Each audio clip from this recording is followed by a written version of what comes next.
Assalamualaikum. Okay geng, so ni aku nak review dekat hampa Takara Tomy Premium ataupun Tomica Premium Ferrari F40.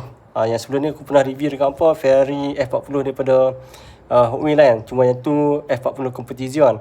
Yang ni F40 Standard. Tapi yang ni lagi best. Cuma yang ni dia punya scale 162.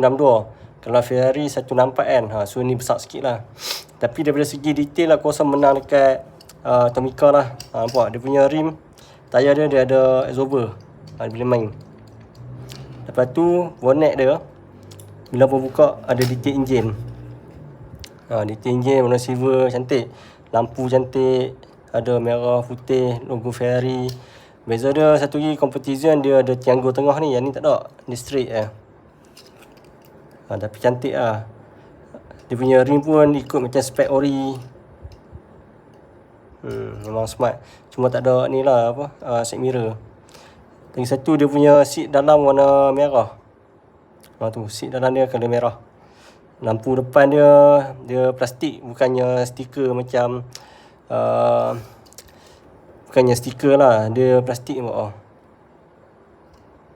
lampu dia pun cantik. Bahagian dalam plastik tu pun still ada lampu lagi bumper cantik. Kira yang ni kalau nak ikutkan kan, yang ni aku beli RM26. Tapi Shopee Jepun lah. Memang masa tu ada sale bulan lepas ada sale bulan 9 99 sale. Aku guna voucher aku dapat RM24 ke RM26 macam tu lah. Memang jackpot lah yang ni.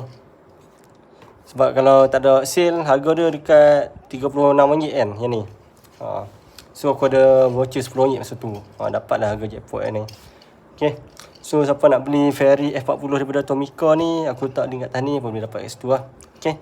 So kalau ada benda nak tanya boleh komen kat bawah. Assalamualaikum.